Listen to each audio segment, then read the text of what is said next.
Ulas sedikit tentang perkembangan dalam negara pada hari ini. Dalam kes atau melibatkan pendakwaan ke atas sahabat kita Saudara Lim Guan Eng, sesaguk DAP, dan juga isteri beliau yang akan didakwa kabarnya pada hari Selasa. Ada orang mengatakan ini merumitkan kerana keadilan itu tegak sejak tahun 1998 dengan laungan reformasi menolak rasuah dan penyalahgunaan kuasa. Sekarang ada pendakwaan. Sebab itu bagi saya siasatan tidak ada masalah. Tanpa kecuali SPRM harus punya wibawa, ketelusan untuk menyiasat apa saja dakwaan dan tuduhan. Tetapi kita harus pastikan bahawa tindakan-tindakan itu bukan bermotif politik, bukan berbentuk penganiayaan. Malah dalam kes yang melibatkan Datuk Seri Najib dulu pun, saya katakan kita lihat kepada fakta dan undang-undang, bukan vendetta politik. Kerana kadang-kadang laungan beberapa tokoh bangsa itu tidak lain dari kebencian demi kebencian ulang-ulang. Padahal bagi kita harus lihat kepada fakta dan undang-undang seperti mana yang diputuskan oleh hakim. Jadi ada orang samakan, Saudara Lim Guan Eng belum dihukum. Jangan samakan dengan kes yang dihukum berdasarkan fakta dan hujah serta undang-undang. Saudara tentunya tahu, saya bangkitkan pada malam ini bukan kerana Lim Guan Eng itu sahabat setia. Kita ikuti perjalanan. Kita tidak pernah pertikai soal siasatan, baik rumah atau terong. Dalam kes rumah, saya pernah sebut cara terbuka dulu.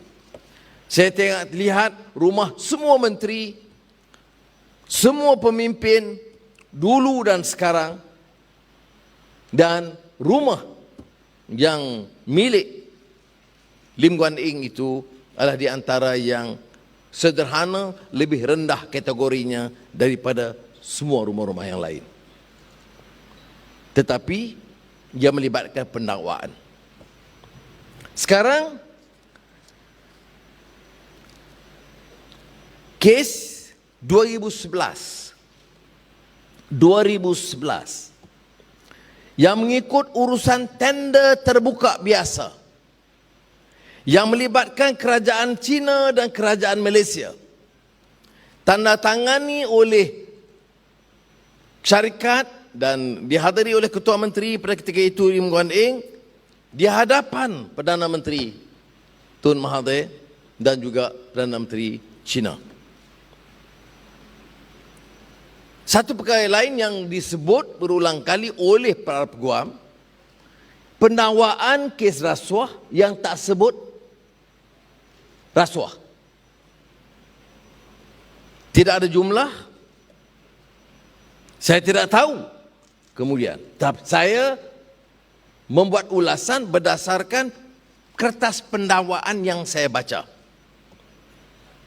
Ada pendakwaan kamu rasuah. Rasuah ini kerana dikatakan dia minta 10%. Wangnya belum ada.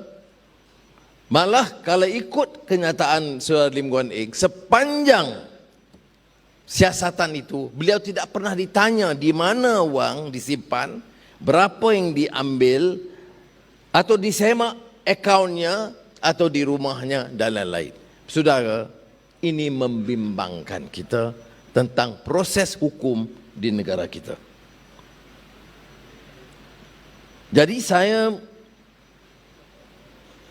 oleh demikian, bagi pihak keadilan, dan tentunya selaku pengurusi Pakatan Harapan, kita tidak boleh berdiam diri. Apakah kita tolak ansur dengan rasuah? Tidak. Kita tidak terima rasuah, malah menentang rasuah, sama ada oleh pimpinan UMNO atau Bersatu atau DAP atau Keadilan. Saya nak tegaskan ini. Jangan orang anggap kita nak remehkan. Kita mahu tindakan diambil kepada musuh-musuh politik lain dan ringankan beban terhadap kita. Maka tentunya kita akan teliti, pantau kes ini dari dekat, kerana saudara, seperti yang saudara tahu, seperti pengalaman saya dulu, rakyat juga sekarang ini akan terdedah dengan maklumat dan memantau. Bukan saja pendakwa atau peguam atau hakim. Ia juga melibatkan kefahaman rakyat tentang undang-undang dan fakta. Maka sebab itu saya tegaskan keadilan dan Pakatan Harapan menolak cara pendakwaan yang tidak telus dan ditafsirkan sebagai menekan musuh politik. Saudara, yang lebih dikesalkan ialah pendakwaan terhadap isterinya. Apakah tak boleh dakwa? Boleh. Apakah tak boleh siasat? Boleh. Tetapi takkan tak boleh tunggu 1 hari untuk menahan.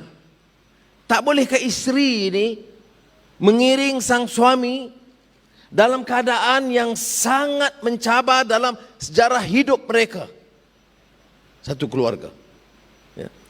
Ya, nak tahan. Walaupun tangkap, saya tak faham sebab kes yang lebih besar tidak ditangkap dan tidak letak ke dalam lokap. Jangan banding kes saya itu istimewa. Tetapi saya rasa sangat sedih bila suami dihadapkan di mahkamah dengan pertuduhan yang besar dan isteri ditahan pada masa yang sama, padahal boleh tangguh 1 hari sudah, 1 hari, bukan nak lepaskan. Inilah malangnya keadaan dalam negara kita, saudara. Janganlah kita lihat ini dari sudut parti, lawan ke kawan ke, tetapi pertimbangan kemanusiaan ini harus ada. Apa pengajarannya kepada kita? Seandainya kita berkuasa sekalipun, janganlah hilang tunggak keadilan dan kemanusiaan. Itu pengajaran kepada kita dalam keadilan juga. Tunggak keadilan dan kemanusiaan, kerana itu juga tunggak parti kita. Jadi saya pada peringkat ini minta semua ahli-ahli keadilan memantau, menjelaskan, tentunya mengikuti kes. Saya tidak mau dikatakan prejudge, ini lawyer civil perdana, tetapi kita berdasarkan apa yang dibentangkan kepada kita hari ini, ia amat merisaukan. Dan oleh itu parti dan PH akan turut bangkit, menyedarkan rakyat, dan yang lebih penting menghentikan politik menindas, menekan mana-mana pihak sekalipun. Saudara,